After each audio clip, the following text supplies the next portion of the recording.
எல்லாருக்கும் வணக்கம். எனக்கு தமிழ் அதிகமா வராது, கொஞ்சம் தான் வரும். Especially special thanks to Michael sir and Siva Kilari sir. எனக்கு இந்த ஆப்ஷன் கொடுக்குறது ரொம்ப பெருமையா இருக்கு. அதுக்கப்புறம் இங்க கருணாசன் சார், விமல் சார் கூட எனக்கு ரொம்ப நான் பிடிச்சிருக்க ஆர்டிஸ்ட். நான் இப்படி அவர் கூட ஒர்க் பண்றது ரொம்ப ஹாப்பியா இருந்துச்சு. அதுக்கப்புறம் என்னோட assistant director Raghunandan sir music ரொம்ப ஆல்ரெடி எல்லாரும் வாட்ச் பண்ணிட்டாரு, ரொம்ப அதிகமா நல்லா பண்ணிட்டாரு. அவ்வளவுதான், அதுக்கப்புறம் பேச முடியாது. Thank you so much. நன்றி. அடுத்து நாம் பேச வைக்கிறோம் தமிழ் சினிமாவில் பேரன்பின் பெருமனிதர், தயாரிப்பாளர், நடிகர் எல் தேனப்பன் அவர்களை பேச வைக்கிறோம்.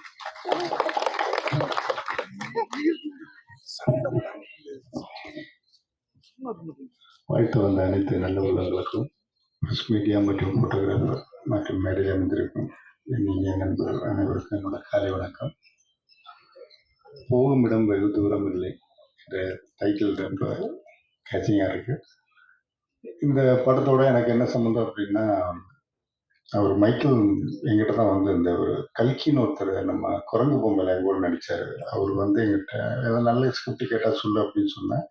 என்கிட்ட வந்து ஸ்கிரிப்ட் சொன்னார். உண்மையிலே இந்த கதையை வந்து நான் மைக்கேல் சொன்னதோட ஜாஸ்தி நான் இன்ட்ரெஸ்டில் சொல்லியிருக்கேன். அத்தனை பேர்கிட்ட நான் இந்த கதையை சொல்லியிருக்கேன். ரொம்ப அருமையான அற்புதமான ஒரு ஸ்கிரிப்ட். நான் ப்ரொடியூஸ் பண்ணலாம்னு நினச்சேன், சந்தர்ப்ப சூழ்நிலை சரியா வரல. ஒரு பண்ணுறேன். இது கருணாவுக்கு ஒரு நாள் ஃபோன் பண்ணி சொன்னேன், இப்படி ஒரு கதை கேட்டேன், ரொம்ப எக்ஸ்ட்ரானரியாக இருக்குன்னு. ஆனால் நீங்கள் அவ்வளோ ஈஸியாக சொல்ல மாட்டீங்களா, கொஞ்சம் அனுப்புங்கன்னாரு. உடனே நம்ம மைக்கில் அனுப்பிச்சி விட்டேன். அன்னைக்கு ஃப்ளைட் டிக்கெட் போட்டு கருணா உடனே சிவகங்கைக்கு அனுப்பிச்சு நைட்டு கதையை கேட்டு நைட்டே கருணா ஃபோன் பண்ணி சூப்பர் ஸ்கிரிப்ட்னு அப்படின்னாரு. நிச்சயமாக அந்த கதை வந்து கருணாஸுக்கும் விமலுக்கும் இல்லை டைரக்டருக்கும் டெக்னீஷியன் ஒவ்வொருத்தருக்கும் இந்த படம் வந்து ஒரு பெரிய பேர் வாங்கி கொடுக்குறதுல எந்த வித மாற்ற கருத்தும் இல்லை. ஏன்னா இந்த படத்தோட கிளைமேக்ஸ் வந்து கொஞ்சம் கூட எதிர்பார்க்கவே முடியாது. நான் இதே மாதிரி தான் பேரன்பு படம் இருக்கும், வர்ற மரோட்டெல்லாம் கதையை சொல்லுவேன். இந்த படத்தும் வர்ற மரோட்டெல்லாம் கதை சொல்லிருக்கேன், ஆனால் கிளைமேக்ஸ் யாருக்கும் சொன்னதில்லை. நீ என் நண்பர் அத்தனை பேருக்கும் சப்ஜெக்ட் சொல்லியிருக்கேன், கிளைமேக்ஸ் சொன்னதில்லை. இந்த படத்தோட ஹைலைட்டே இந்த கிளைமேக்ஸ் தான். நிச்சயமா யாருமே எதிர்பார்க்க முடியாத ஒரு விதத்தில் ஒரு கிளைமேக்ஸ் இருக்கும். நிச்சயம் அந்த படம் ஒரு பெரிய லெவலில் வெற்றியாகுங்கிறதுல எந்த டவுட்டும் கிடையாது. நிச்சயம் அந்த ப்ரொடியூசருக்கு ஒரு நல்ல ஒரு படமாக எடுத்து மைக்கேல் மாதிரி நிறைய பேரை இன்ட்ரடியூஸ் பண்ணணுங்கிறத மனசில் வாழ்த்துக்கிறேன். அப்புறம் நான் இன்னொன்று சொல்கிறேன். இன்றைக்கி வந்து இண்டஸ்ட்ரியில் பெரிய பிரச்சனையாக போயிருக்கிறது ஒன்று உத்தம வில்லன் பஞ்சாயத்து, இன்னொன்று வந்து மைக்கேல் ராயப்பன். ஏன்னா இது ரெண்டு ஹீரோவும் வச்சு நான் படம் பண்ணியிருக்கேன். சிம்பு வச்சு வல்லவன் படம் பண்ணேன். ஏன்னா சிம்பு வச்சு படம் பண்ணுறதே பெரிய மேட்ரு. சிம்பு டைரக்டராக போட்டு நான் படம் எடுத்தேன். அப்போ எனக்கு பேசுறதுக்கான ரைட்ஸ் நிறைய இருக்குது. அதே மாதிரி கமல் சாரை வச்சு உத்தமன் வில்லன்னு படம் எடுத்தாங்க இவங்க திருப்பதி பிரதேஷ். அந்த படத்தை பற்றி பேசுறதுக்கு எனக்கு என்ன ரைட்ஸ் இருக்குன்னா, அந்த டைம் நான் தான் செக்ரட்டரியாக இருந்தேன் கவுன்சிலில். அந்த டைம் வந்து நடந்தது என்னங்கிறது வந்து என்னவோ இருக்குது. ஆனால் அந்த அன்னைய பிரச்சனையில வந்து கமல் சார் வந்து லெட்டர் எழுதி கையெழுத்து போட்டு கொடுத்தாருங்கிறது உண்மை. ஆனால் அதுக்கப்புறம் வந்து அந்த லெட்டர் வந்து அதுக்கு அடுத்த ஒரு அந்த படம் ரிலீஸ் ஆகிறதுக்கு மெயின் ஃபண்டிங் பண்ணது வந்து இவங்க ஒரு பைசா கூட போடல. மெயின் ஃபண்டிங் பண்ணது வந்து ஈராஸ் ஃபண்டிங் கொடுத்தாங்க. அந்த ஃபண்டிங்கை செட்டில் பண்ணது ஞானவேல் ராஜா. அதனால அதுக்கு அடுத்த நாளே ஞானவேல் ராஜாவுக்கு டோட்டலாக அந்த லெட்டரோட காப்பிரைட் வந்து ஞானவேல் ராஜாவுக்கு சரண்டர் பண்ணிட்டாங்க. இதனால திருப்பதி பிரதேசத்துக்கு எனக்கு தெரிஞ்சு எந்த வித சம்மந்தம் இல்லை கேட்கறதுக்கு. அப்படியே கேட்கணும்னா இந்த ரைட்ஸ் வந்து கேட்கணும்னா ஒரு ஞானவேல் ராஜா தான் கேட்டாகும். அது ஞானவேல் ராஜாட்ட நான் ஃபோன் பண்ணி கேட்டேன், என்னைக்கா தான் கமல் சாருக்கு சப்போர்ட் தான் அப்படின்னு சொன்னாரு. ஒரு மதுரை அன்புச்செழியனுக்கு இத்தனை பேர் சினிமா இண்டஸ்ட்ரியில கொதிச்சிருந்து இன்டர்வியூ கொடுத்த மாதிரி ஒரு இவ்வளவு பெரிய ஒரு கலைஞன் ஒரு கமல் சாருக்கு யாரும் பேசலைங்க. எனக்கு ரொம்ப வருத்தமா இருக்கு. நான் வந்து கமல் சார் போய் டேட்டு கேட்கறக்கோ இதுக்கோ ஜால்ராக்கா சொல்லல. ஏன்னா 1க்கு 3 படம் கமல் சார் வச்சு ப்ரொடியூஸ் பண்ணியிருக்கேன். இவங்கெல்லாம் ஒரு படம் தான் எடுத்திருக்காங்க. தானு வந்து ஒரு படம் தான் எடுத்திருக்காரு. இவர் திருப்பதி பிரதேஷ் ஒரு படம் தான் எடுத்திருக்காங்க. நான் 3 படம் எடுத்திருக்கேன். அவரோட ஓன் ப்ரொடக்ஷன் வந்து 2 படம் கோ ப்ரொடியூசராக ஒர்க் பண்ணிருக்கேன். அது போக 19 படம் மேனேஜராக ஒர்க் பண்ணியிருக்கேன் ராஜ்கமல்ல. அப்போ எனக்கு தெரியும் கமல் சாரை பற்றி. டெஃபினட்டா எனக்கு தெரிஞ்சு 2015 மே மாதம் அவர் கூப்பிட்டு டேட் கொடுக்குறேன்னு சொன்னார். அக்டோபர், நவம்பர், டிசம்பர் டேட் கொடுக்குறேன்னு சொன்னார். இவங்களால பணம் ரெடி பண்ண முடியல. இதான் உண்மை. அதுக்கப்புறம் ஆகஸ்ட்ல இவங்க தான் ஃபோன் பண்ணி, ஏன்னா இதுக்கு வேணா அருள்பதியும் திருப்பூர் சுமத்துக்கும் தெரியும், அவங்கள கேட்டா தெரியும். அதுக்கப்புறம் இவங்க தான் படம் ரெடி பண்ண முடியல, நீங்க டேட் வேற யாருக்கா கொடுத்துருங்கன்னு 2015 இவங்க முடியாதுன்னு சொல்லிட்டாங்க. அன்னைக்கே முடிஞ்சு போச்சு. இப்ப திருப்பி இவ்வளவு பெரிய ஒரு நாயகன் ஒரு கமல் சாரை வந்து இவ்வளவு தூரம் மாத்தி மாத்தி எல்லாரும் வச்சு செய்யறது ரொம்ப சங்கடமா இருக்கு. ஒரு சினிமா ரசிகனா நான் வந்து இப்ப நானும் வல்லவன் படம் எடுத்தேன். உண்மையா ரைட்ஸ் இருந்தா நான் தான் கேட்கணும் சிம்புட்ட. நான் இன்னைக்கு வரைக்கும் கேட்டது இல்லையே. ஏன்னா சிம்பு டைரக்டரா வச்சு படம் எடுத்திருக்கேன். நான் இன்னைக்கு வரைக்கும் சிம்புட்ட படம் பண்ணி கூட கேட்டதில்லை. ஏன் கமல் சாட்டையும் கேட்டதில்லை. என்ன என் பொசிஷன் தெரியல இருக்கும். நான் இது வரைக்கும் யாருக்கும் 100 ரூபா கடன் கிடையாது இண்டஸ்ட்ரியில. நெஞ்ச நிமித்தி தான் தெரியல. யாருக்கும் 100 ரூபா பேலன்ஸ் கிடையாது, எந்த டெக்னீஷியனும் பேலன்ஸ் கிடையாது. எல்லாரும் அது பேசுறதுக்கு தகுதி இருந்தா இதெல்லாம் இருந்து பேசுனா இல்ல ஒரு அர்த்தம் இருக்கு. அப்ப இண்டஸ்ட்ரியில் இவ்வளவு தூரம் பேலன்ஸ் வச்சிருக்கவங்க பேசுனா எல்லாரும் செட்டில் பண்ணிட்டு பேசுங்க. இதுதான் என்னோட தாய்மான கருத்து. நன்றி, வணக்கம். நன்றி சார். அடுத்து நாம் பேச அழைக்கிறோம் எளிய கதையை எல்லாரிடமும் எடுத்துச் சென்ற படத்தின் கலை இயக்குனர் சுரேந்திரன் அவர்களை சில வார்த்தைகள் பேச அழைக்கிறோம்.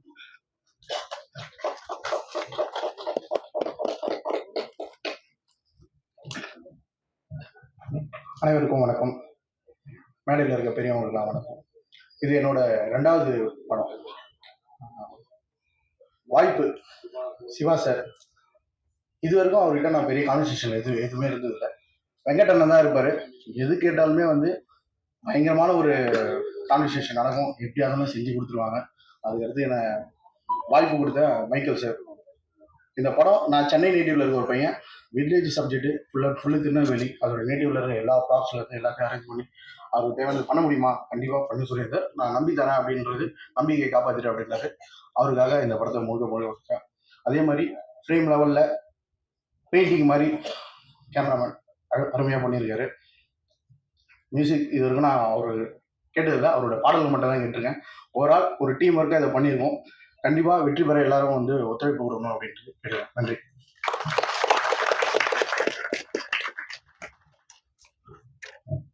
நன்றி. அடுத்து நாம் பேச அழைக்கிறோம் பூமி தாங்கும் முன்னே நம்மை பூவாய் தாங்கிய அன்னையை தொலைத்து அலைந்த மகன்களின் கதையை கண்ணீர் வர வைத்த ஜே பேபி இயக்குனர் சுரேஷ் மாரி அவர்களை பேச அழைக்கிறோம்.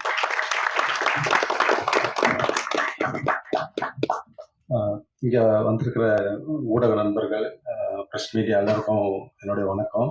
சினிமாவை நேசிக்கிறவங்க எல்லாருக்கும், அப்புறம் மேடையில் இருக்கக்கூடிய எல்லா பெரியவர்கள், எனக்கு பெருசாக அறிமுகம் கிடையாது. கருணாசன்னா, Vimal brother, producer Sekar sir, எல்லாருமே இங்கே தான் நான் பார்க்குறேன் நேரில் ஃபஸ்ட்டு. ஸோ உங்கள் எல்லாருக்குமே என்னுடைய பெரிய வாழ்த்துக்கள், வணக்கம். போகும் இடம் வெகு தூரம் இல்லை. இந்த ஸ்கிரிப்ட் நான் படிச்சிருக்கேன். ஏன்னா வந்து ஜேபிபியில் வந்து மைக்கேல் வந்து என்கிட்ட வந்து ஸ்டார்டிங்லேருந்து ஒர்க் பண்ணாப்புல கோ டைரக்டரா. கதையில் நிறைய எனக்கு வந்து பெரிய ஹெல்ப் பண்ணாப்புல. இந்த படம் இன்னைக்கு எல்லாரும் ரசிக்கிறாங்கன்னா அதுக்கு வந்து மைக்கேலோட இன்புட் ரொம்ப முக்கியம் அந்த படத்தில், ஜேபிபி. அப்புறம் அவன் பயங்கரமான ஒரு கோவக்காரன். எனக்கே அவனுக்கு பயமா இருக்கும் பாருங்க. முகத்தை வந்து சாதாரணமா இருக்கும்போதே ஒரு மாதிரி பயமா இருக்கும். அவன் கோவப்பட்டா இன்னும் அதிகமா இருக்கும். ஆனா குணம் இருக்கிற இடத்துல தான் கோவம் இருக்குன்னு சொல்லுவாங்க. ஆனா உண்மையிலே அவன் குழந்தை மாதிரி அவன். நான் படம் எடுத்துட்டு இருக்கும்போது, டைரக்ட் பண்ணிட்டு இருக்கும்போது கூட வந்து இங்க இப்படி எடுக்கணும் இப்படி எடுக்கலையான்னு என்கிட்ட வந்து சொல்லிட்டே இருப்பான். அதே ஒவ்வொருத்தரும் ஒவ்வொன்று யோசிக்கிறது, அவங்க இஷ்டத்துக்கு அவங்க எடுப்பாங்கடா, நீ எடுக்கும்போது அவங்களுக்கு தெரியும் அப்படின்னு என்கிட்ட கோச்சிக்கிட்டு நான் வேலையை விட்டுலாம் போறேன்லான்னு சொல்லியிருக்கான். திருப்பி கூப்பிட்டு அப்படிலாம் இல்லை, சினிமா முதல்ல நல்லா புரிஞ்சுக்க ஃபர்ஸ்ட், நீ எடுக்கும்போது உனக்கு அந்த அனுபவம் கிடைக்கும் அப்படின்னு சொல்லி திரும்ப அவ்வளோ ஒரு எமோஷனான ஒரு ஆளு. ரொம்ப கரரா இருப்பான். அவனுக்கு என்ன நினைக்கிறானோ அதை வந்து வெளியில கொண்டு வரணும்னு நினைக்கிறது. எல்லா சைட்லயுமே அவனுடைய திறமையை வளர்த்துக்கணும். எடிட்டிங் பண்ணுவாப்ல, சொன்ன மாதிரி சாங் லிரிக்ஸ் எழுதுறது, எல்லா வேலையுமே தலையிட்டு அது எல்லாத்தையுமே வந்து அதை ரொம்ப நல்லா பண்ணக்கூடிய ஒரு ஆளு. இந்த படம் மிகப்பெரிய வெற்றி அடையணும். இந்த டெக்னீஷியன்ஸ் எல்லாருக்குமே என்னுடைய மிகப்பெரிய மனப்பூர்வமான வாழ்த்துக்கள். இந்த படம் உங்க எல்லாருக்குமே ரொம்ப பிடிக்கும்னு நினைக்கிறேன். ஏன்னா ட்ரைலர்ஸ், டீசர், இது சாங்ஸ் எல்லாம் பார்க்கும்போதே ரொம்ப ஒரு முழுமையா மன நிறைவா இருக்குது. ரொம்ப முக்கியமா இந்த லைனை ரொம்ப புதுசா தேர்வு பண்ண ப்ரொடியூசருக்கு எனக்கு பெரிய வாழ்த்துக்கள். மைக்கேல், உனக்கு தொடர்ந்து அடுத்தடுத்த படங்கள் கிடைக்கணும்னு நான் வேண்டிக்கிறேன். ரொம்ப நன்றி. Thank you sir. அடுத்து நாம் பேச அழைக்கிறோம் உலகம் உள்ளவரை உயிர்ப்பிக்கும் அந்த கிராமத்து மண்மன மாறாமல் ஒரு அழகியல் கவிதை போல தந்த இயக்குனர் SR பிரபாகரன் அவர்களை பேச அழைக்கிறோம்.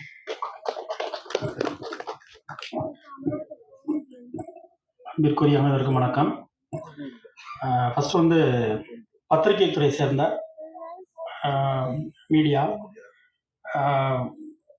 யூடியூப்ல இருந்து இணையதளம் எல்லா பத்திரிகையாளருக்குமே வந்து ஒரு பெரிய நன்றி.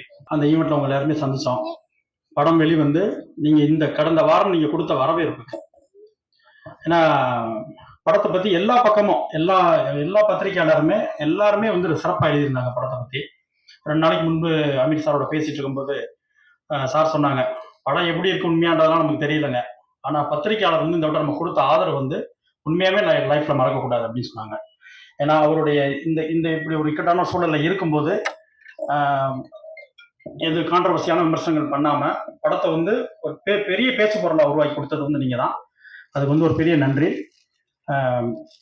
இந்த போகும் இடம் வெகு தூரம் இல்லை இசை வெளியீடு, ஃபர்ஸ்ட் வந்து தயாரிப்பாளருக்கு ஒரு பெரிய நன்றி சொல்லிக்கிறேன். ஏன்னா முதலீடு பண்ற எல்லாருமே, இன்வெஸ்ட் பண்ற எல்லாருமே லாபம் சம்பாதிக்கின்ற ஒரு நோக்கத்தில் மட்டும்தான் இன்வெஸ்ட் பண்ணுவாங்க.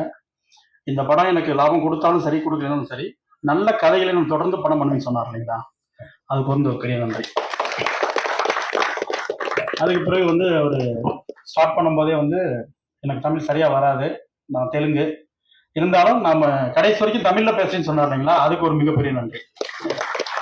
நாங்க எல்லாம் திரும்ப திரும்ப அதான் சொல்லிட்டு இருக்கோம், நீங்க எந்த லாங்குவேஜ்ல இருந்து வாங்க, ஆனா இங்க வரும்போது எங்களோட கலந்துருங்க, நீங்க உங்களோட கலந்து உறவாடவும் உங்களோட லைஃப்ல டிராவல் வரும் நாங்க ரெடியா இருக்கோம், எங்களை நாங்களா இருக்க விட்டுருங்க. அது மட்டும்தான் ஒற்றை கோரிக்கை எப்போதுமே தமிழர்கிட்ட இருக்கு. அதனால முழுவதும் கஷ்டப்பட்டா எப்படியோ முழுவதும் தமிழ் பேசிய தயாரிப்பாளருக்கு ஒரு பெரிய நன்றி. அப்புறம் ஹீரோயின் அவங்களும் தமிழ் வரலைன்னாலும் அவங்க முடிஞ்ச அளவுக்கு தமிழ் பேசினாங்க. ஸோ படத்தினுடைய நாயகன் விமல், நெருங்கிய நண்பர் அவர். ஃபர்ஸ்ட் வந்து பசங்கள்ல ஆரம்பிச்சு ஒரு பெரிய ரவுண்டு முடிச்சு செகண்ட் ரவுண்ட் வந்து விலங்குல பெரிய ஹிட்டோட ஆரம்பிச்சிருக்காரு. ஃபர்ஸ்ட் இருந்ததை விட விலங்குக்கு பிறகு நண்பர் விமலுக்கு வந்து ஒரு பெரிய எதிர்பார்ப்பு இருக்கு. ஏன்னா ஃபர்ஸ்ட் என்ன ஒப்பீனியன் வந்துருச்சு ஆடியன்ஸ் அப்படின்னா, நல்ல கதைகள், இப்ப நடிக்கிறது எல்லாமே சிறந்த கதைகள் அவர் இருக்காரு அப்படின்னு ஒரு பெரிய ஹோப் வந்துருச்சு. ஒரு டைம் வந்து விஜய் சேதுபதி மேல, நண்பர் விஜய் சேதுபதி மேல இருந்துச்சு. அவர் ஒரு படம் அப்ப வந்து இந்த மாச அளவுக்கு வர முன்னாடி நல்ல கதைகளை ரொம்ப சூஸியா செலக்ட் பண்ணி அவர் பண்ணாரு. அவர் நடிக்கிறாருனாவே அது சிறந்த படமா இருக்கும் அப்படின்னு ஆடியன்ஸ்க்கு வந்து ஒரு நம்பிக்கை. அந்த நம்பிக்கை வந்து இப்ப விமல் அவர்கிட்ட வந்திருக்கு நான் நினைக்கிறேன், விலங்குக்கு பிறகு. தொடர்ந்து இதுக்கப்புறம் அவரோட லைனப்ல இருக்க படங்களா இருக்கட்டும், எழில் சாரோட படமா இருக்கட்டும், சுந்தர்சி சார் படமா இருக்கட்டும், எல்லாமே ரொம்ப ஹிட் லிஸ்ட்ல இருக்கக்கூடிய படங்களுடைய லைனப்பா இருக்குது. ஸோ செகண்ட் ரவுண்ட்ல விலங்குக்கு பிறகு ரொம்ப ஸ்ட்ராங்காவே டிராவல் ஆரம்பிச்சிருக்காரு. இந்த போகுமிடம் வெகு தூரமில்லை படத்தை பொறுத்த வரைக்கும் ட்ரெய்லர் ரொம்ப சூப்பரா இருக்குது. அதோட ஆர்ஆரா இருக்கும், சவுண்டிங்கா இருக்கட்டும், எல்லாமே சிறப்பா இருக்கு. சாங்ஸ் ரொம்ப நல்லா இருக்குது. நிச்சயமா எல்லாருக்கும் பிடிச்ச ஒரு படமா இருக்கும். படம் ரொம்ப லைவா இருக்குது, ரொம்ப யதார்த்தமா இருக்குது. அதனால விமல் அவருடைய கேரியர்ல நிச்சயமா ஒரு ஹிட் பட லிஸ்ட்ல இது இருக்கும். அதுக்கு வந்து படத்தினுடைய தயாரிப்பாளர், இயக்குனர் 2 பேருக்கும் பெரிய வாழ்த்துக்கள். அப்புறம் எல்லாரும் பேசும்போது வந்து டைரக்டர் மைக்கேல் ஒரு பெரிய வெல்கம் அவருக்கு. ஏன்னா முதல் படம், சிறந்த பெரிய இயக்குனர் அவர் வரணும் வாழ்த்துறேன். எல்லாரும் பேசும்போதுமே வந்து இயக்குனரை சொல்லிக்கிட்டே இருந்தாங்க, ஒருத்தர் கூட மிஸ் பண்ணல. ஸோ அங்கேயே தெரியுது ஒரு இயக்குனரோட ஆளுமை என்னவா இருந்திருக்கும். ஒரு படம் எடுக்கும் போது அவர் என்னவா ஒர்க் பண்ணியிருந்தாருன்னா அவரை மிஸ் பண்ணாம எல்லாரும் சொல்றாங்க அப்படின்றது தெரிஞ்சிச்சு. அதுக்கு வந்து இன்னொரு சாட்சி வந்து அவருடைய ஜேபேபி படத்தினுடைய இயக்குனர். அவர் எப்படி இருப்பாருன்னு சொன்னது. அவரை நான் இந்த மேல சந்திக்கிறேன். ரொம்ப நல்லா இருந்துச்சு ஜேபேபி. மைக்கேல் அவருடைய உழைப்பு, அவர் சொன்னாரு அவர் எவ்வளவு பெரிய கோபக்காரன் அப்படின்னு சொல்லி சொன்னாரு. அதாவது கோபம் இருக்கிறதுல தான் குணம் இருக்கும். இவ்வளவு பெரிய ஒரு படத்தை அவர் எல்லாத்தையும் ஒரு டீம் ஆர்கனைஸ் பண்ணி ஸ்டேஜ்ல வந்து மிஸ் ஆகாம அவருடைய பேரையும் அவருடைய ஆர்வத்தையும் சொல்ற அளவுக்கு அவர் கொண்டு வந்திருக்காருன்னா அவருடைய உழைப்பு என்னால புரிஞ்சுக்க முடியுது. நிச்சயமா இந்த படம் படத்துடைய ஒளிப்பதிவாளர் கேட்ட மாதிரி அவருக்காக நிச்சயமா அந்த படம் ஒரு பெரிய வெற்றி படமா அமையும் நினைக்கிறேன். மைக்கேலுக்கு ஒரு பெரிய வாழ்த்துக்கள். அப்புறம் கருணாஸ் அண்ணன், எங்க ஊருக்கார அண்ணன், ஏதாவது ஒரு படத்துல சேர்ந்து பண்ணிடணும்னு நிறைய அடிக்கடி பேசுவோம், ஆனா தள்ளி போய்கிட்டே இருக்குது. நிச்சயமா நான் சேர்ந்து பண்ணுவேன். படத்துல வந்து ட்ரெய்லர்ல வந்து நண்பர் விமலையும் கருணாசனுடைய லுக்கும் பார்க்கும்போது ரொம்ப லைவா ரொம்ப பிடிச்சு போயிருக்கு. அதுவும் அவரு இந்த கெட்டப்ல நான் பார்த்ததே இல்லை அவரை. ஆமா, ரொம்ப எமோஷனலா இருக்குது.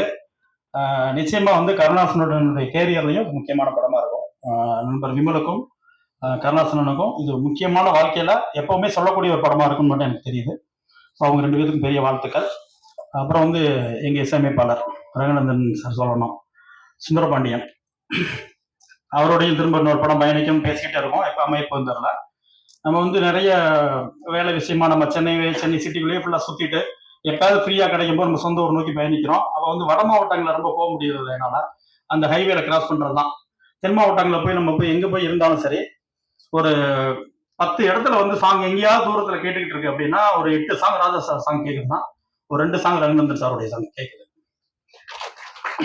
அது வந்து தென்மேற்கு பருவக்கட்டரா இருக்கட்டும், சுந்தரபாண்டியனா இருக்கட்டும், நீட் பறவையா இருக்கட்டும், மஞ்சப்பையா இருக்கட்டும், அப்படி ஏதோ ஒரு படத்தினுடைய ஏதோ ஒரு பாடல் எங்கேயோ தூரத்துல ஒரு 10 பாட்டுல ஒரு பாட்டை ஒழிச்சுக்கிட்டே இருக்கு.